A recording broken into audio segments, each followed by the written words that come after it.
Hello, mayroon na naman akong isang bubuting tingin. Ngayon, kunan nyo na naman ang ideya to.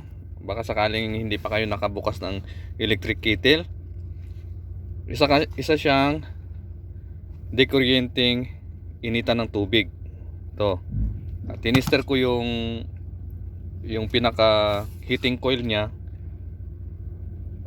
Hindi na siya pumapalo o wala na siyang reading na resistance. Kaya papakita ko sa inyo yung diskarte kung paano natin hanapin kung saan yung sira nito. Napakasimple lang to, parang laruan lang, pero kapag natuto tayong umayos nito, kahit hindi man tayo electrician, kayang-kaya ang ayusin to. Basta't marunong tayo gumamit ng tester. Minsan kahit mata-mata lang kayang-kaya to. Pero ipapakita ko sa inyo kung saan yung kalimitan o kadalasan, nasira ng ganitong electric kettle.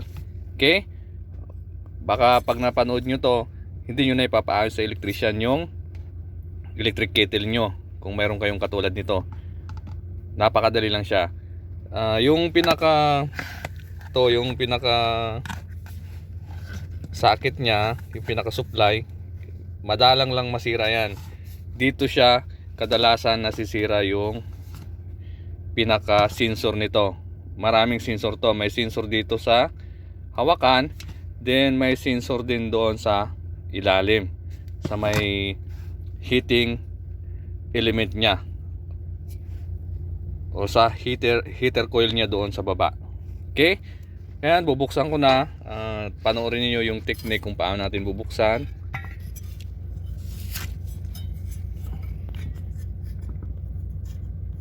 Yan.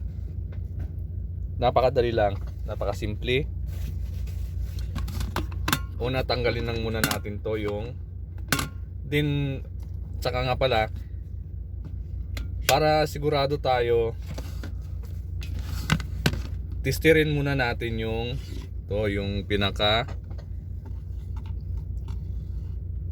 mill socket nya dito sa ilalim. Then i-on natin yung switch. Yan, naka-on yan. Tapos testerin natin dito.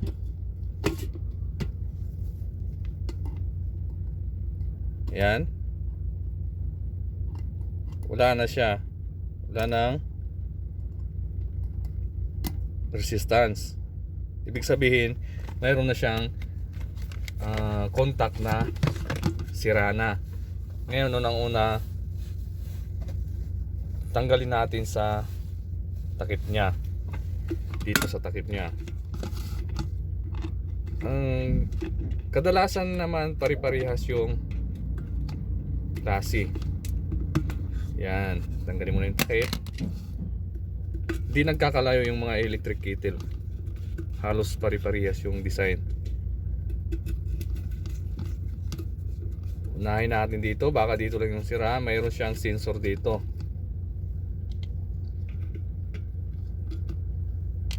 Yung thermal sensor. Nakadetect na siya ng sobrang init doon sa maximum ng boiling point, itutulak niya yung lata, yung pinaka sensor. Ayan. Din ito, testerin natin dito yung contact niya. Yan, mayroong contact dito. Pag in-on natin,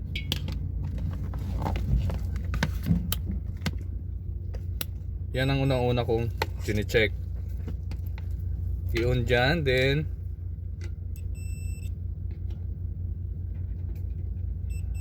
ito, gumagana yung contact, meaning okay dito. Okay? Okay yung pinaka switch nya. Dito tayo sa baba, sunod nating tanggalin. Napakadali lang.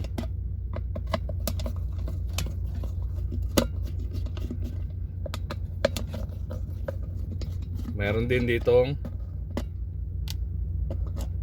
thermal switch, yung pinaka sensor nya. Ayan. Ngayon, kukunin natin yung resistance uli. Hanapin natin dito yung pasok ng supply. Ito yung supply.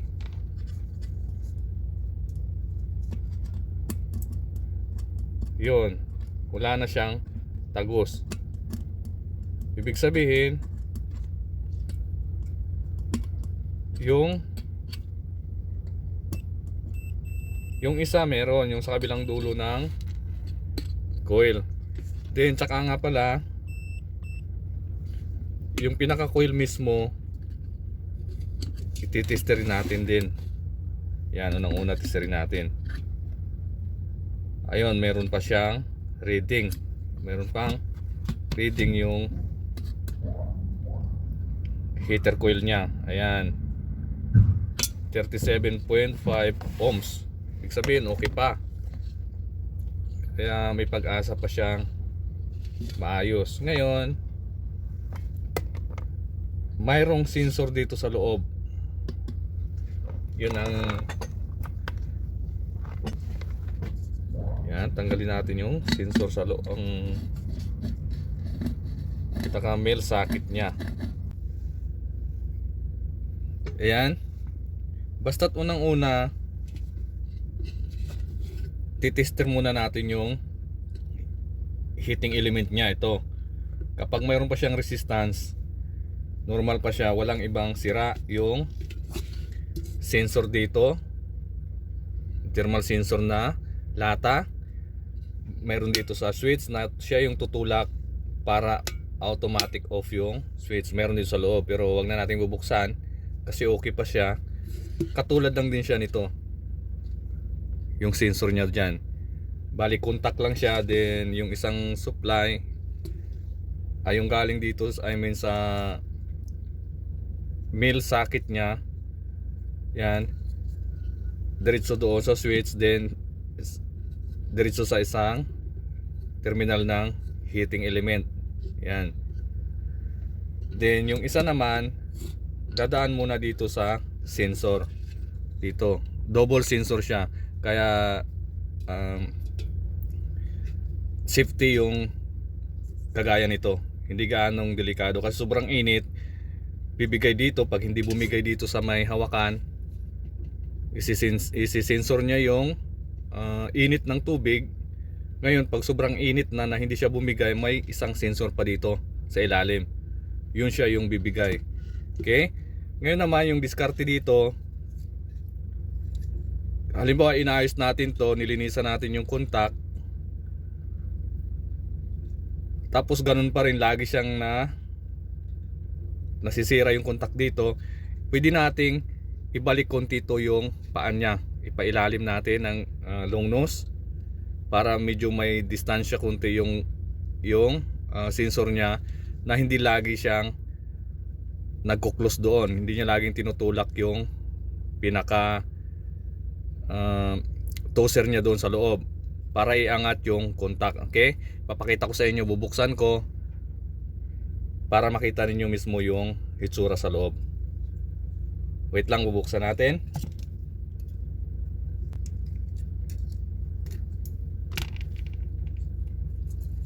Ayan na, nabuksan ko na din. Ito yung pinaka-toser niya ng contact. Ayan, kung mapapansin niyo, nandyan yung contact. Yun ang tinutulak niya sa loob. Ito, yung contact na to. Yan. Yan yung contact dito, galing dito sa male socket, sa supply, then tagos dito. Dumaan muna ng sensor. Ngayon, pag sobrang init na, itutulak to ng toser niya galing doon sa sensor. Ito yung maliit na puti, yung pinaka-toser niya. Dinaangat dito sa contact. Okay, yun lang yung problema dito sa ganitong initan ng tubig. Okay, sa electric kettle. Yan lang din, pupuksan lang yan, din lilinisan natin. Yan, pwede nating tanggalin yan.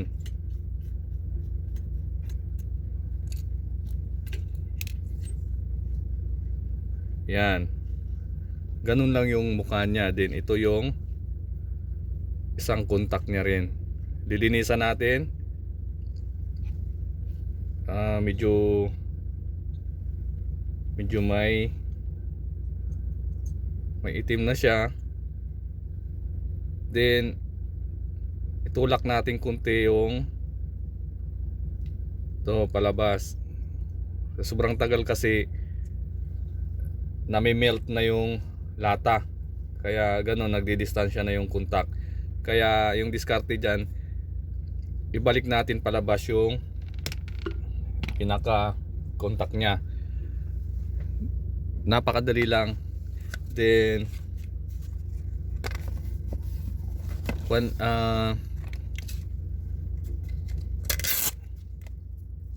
lilihain lang natin. Yan.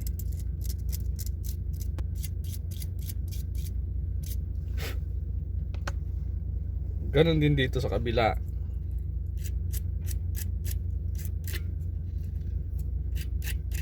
Pag nagkaroon ng korosyon sa sobrang init, nagkakarbon, wala na siyang continuity. Yun lang ang problema nito. Contact lang ng mga sensor. Dito yung sa may hawakan at saka yung dito sa ilalim. Pinaka sensor sa pinaka coil nya, pinaka heating element sa ilalim. Okay, ganun lang kasimple. Kaya kung sino dyan yung hindi pa nakabukas nito, yan din, ganun din dito, ibalik din natin konti yung gamit ng long nose, yung contact nya. Yan, ibalik natin din paloob para magpang-abot silang dalawa. Okay, ganun lang kasimple. Yan. Then pagkatapos nating ibalik, siguraduhin natin yung titisterin natin kung mayroon na silang contact na dalawa, mayroon ng continuity. Pag mayroon ng continuity, ayos na yung electric kettle. Hindi na tayo babaya doon sa shop. Ganun lang kasimple to. Yan, titisterin natin ulit continuity nya.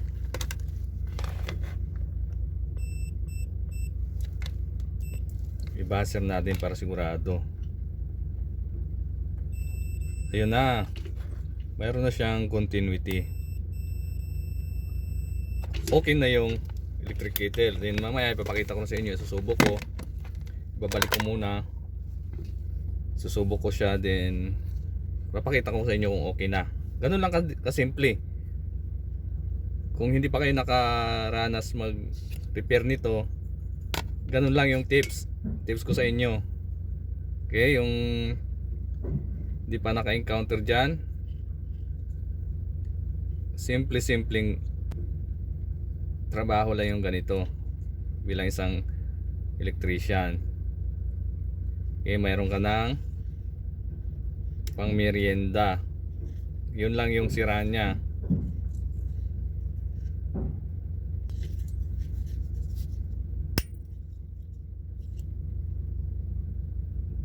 Okay, ganun lang. Okay na yan. Then susubok ko na lang yan. Subok na lang natin. Kunan ko ng tubig.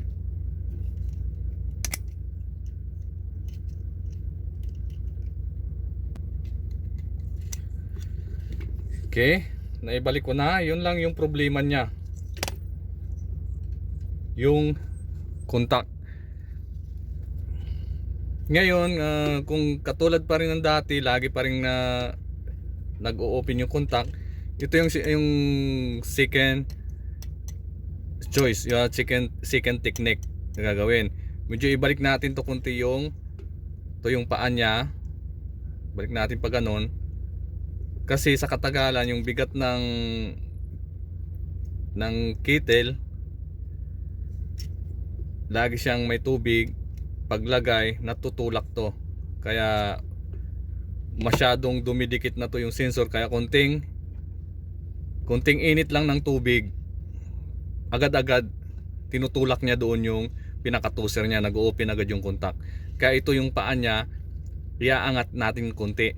Pag lagi nang ganun, halimbawa lagi nang binabalik-balik sa inyo kung ni-repair nyo, ito yung paa, iangat natin ng konti para magkaroon siya ng clearance. May kunting clearance siya, ganun, sa heater element, yon, para hindi agad-agad siya tutulak. Okay, ganun lang, napakasimpleng technique lang sa pag-ayos ng electric kettle. Kung nasundan ninyo yung sinabi ko, contact lang lagi yung sira dito. Yung madalang na masira yung heating element nito, yung pinaka heater coil nya. Yung bumibigay lagi yung thermal sensor, ito yung lata, yun lagi yung bumibigay. Yung contact nya yan, lagi siyang nakatutok, lagi siyang nakatutok doon sa contact, kaya nag-o-open siya, yung wala siyang continuity. Yun lang lagi yung kadalasan kong na kikita sa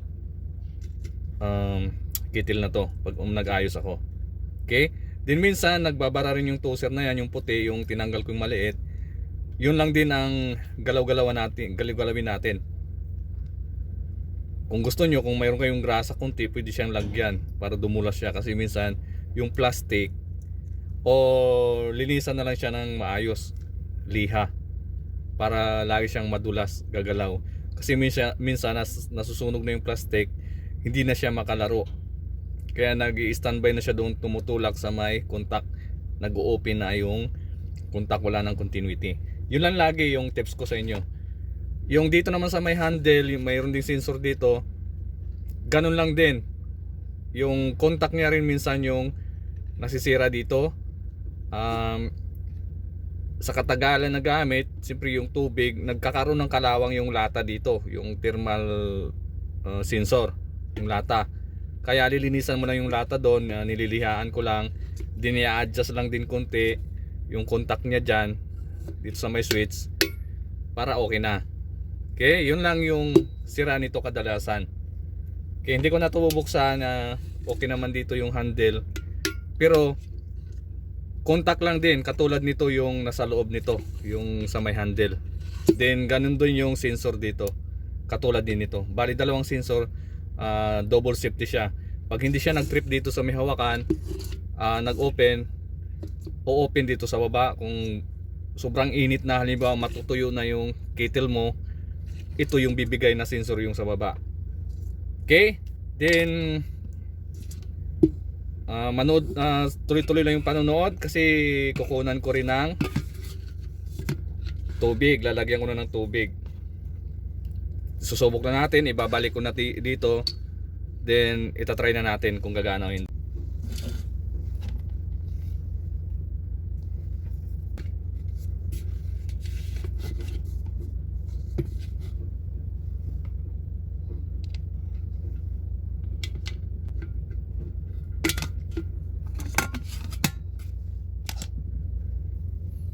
Okay, sarado na siya.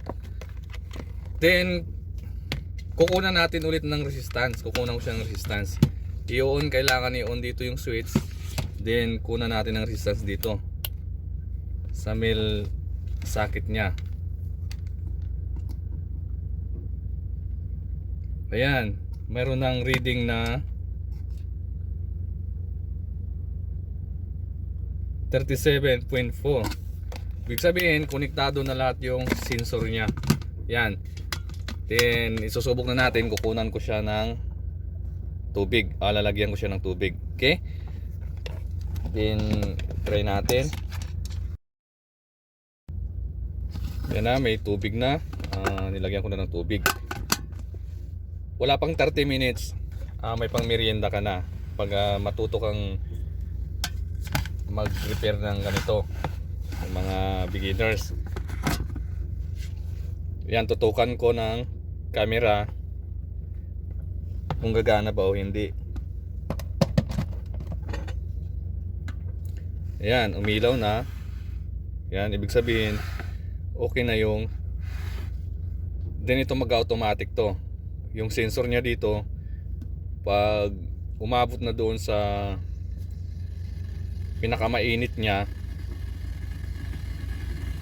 bibigay dito yung sensor, o off siya. Okay? Ayan, itutok ko yung camera para sigurado tayong okay na. 30 minutes lang, mayroon tayong pang merienda. Pagre-repair lang ng electric kettle. Panis na lang yan sa mga veterano. Sa mga beginners, panoorin nyo yan. Parang laruan lang yan. Sensor lang lagi yung diferensya nito. Hindi naman sirain yung mga heater coil nya. Yung heating element, hindi ganong masira. Matagal siyang gamitin yung mga electric kettle. Yan, tabayanan nyo. Subaybayan natin kung ilang minutos niyang iinit yung mahigit kalahating laman.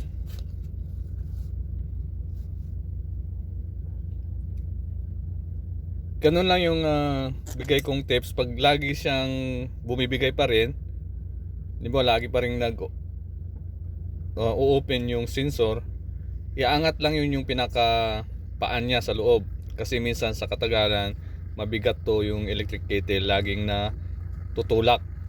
Kaya dumidikit yung sensor. Kaya kung nakadikit na siya, kunting init pa lang, itutulak niya na yung toaster niya doon sa contact ng yung contact, doon sa contact. Yan lang lagi yung problema ng electric kettle. Kaya kunan nyo ng ideya yan, mga beginners. Wala pang 30 minutes, meron ka ng 100 o kahit 50 na lang pang merienda.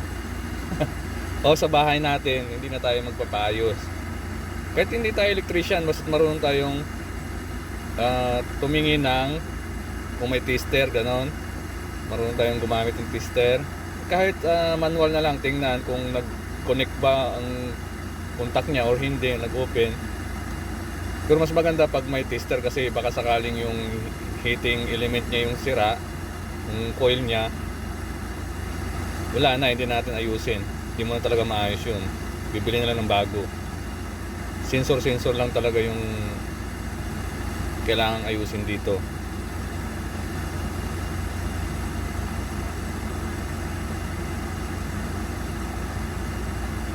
Yan, kumukulo na siya. Pag umabot sa boiling point ng electric kettle na to, yung disenyo niya ng sensor, tutulak ng sensor yung contact ng switch. Kaya mag-off to yung switch na to. Angat yung naka-on, angat siya din o-off. O-open yung contact sa loob.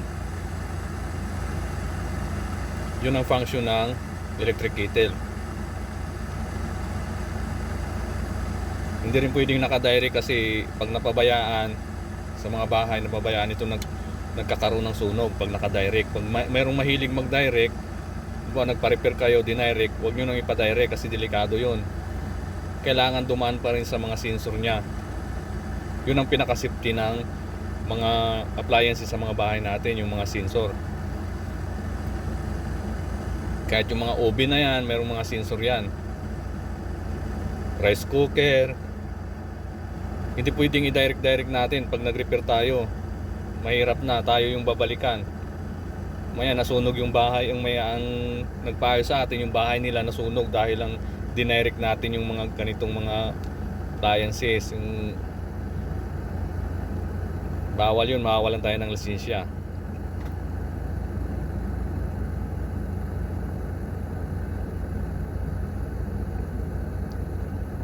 Yun din yung payo ko sa mga beginners, wag iwasan natin yung ida-direct natin.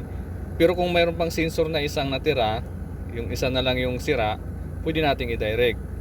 Kailangan may isang natitira sa kanila. Mas maganda yung dito sa ilalim. Kasi pag natuyo na yung tubig, sobrang init, bibigay na yun. Ayan na, kumukulo na, umusok na siya. Abangan natin kung bubukas to. Ayun. Diba? Saglit lang. Wala pang 30 minutes, naayos na natin. May pera na tayo, may pang merienda na. Ayan, okay na din. Pwede ko nang ibigay doon sa may-ari. Pwede nilang gamitin. Saglit lang po yung ayusin. Okay, sa mga beginners, yung payo ko lagi, huwag pong i-direct yung mga ganitong appliances. Huwag po tayong mahilig mag-direct kasi delikado po yun. Kung gamit man natin, delikado rin sa mga bahay natin. Din sa mga customer, ganun din. Babalik din yun sa atin. Baka mamaya kung may lisensya ka, patatanggal yung lisensya mo kasi ikaw lang nag-ayos, nasunog na yung bahay nila. Okay, payo ko po yun sa mga baguhan. Then maraming salamat sa nanonood sa mga videos ko, sa mga mumunting videos ko. Din sa nagsasubscribe, marami pong salamat sa suporta ninyo. Sana magdagdag pa po yung subscriber ko para mas marami pa akong i-upload na mga videos na baka sakaling hindi nyo pa napanood. Then search nyo sa YouTube channel ko, sa maliit na YouTube channel. Then pasensya rin kayo minsan yung mga pag-edit ko hindi gaanong perfecto kasi cellphone lang po yung ginagamit ko. Pero kapag sinuportahan nyo po, then mapaparami na rin yung videos ko, baka makabibili na rin tayo ng maganda. Hindi, joke lang po. Hindi, okay na po kahit 100 views lang yung nagbo-view sa video ko. Tuwang-tuwa na po ako yun. Napakasaya ko na kasi marami kayong nanood. Okay? Maraming salamat po. Sa susunod ko mga video, abangan nyo. Bye bye.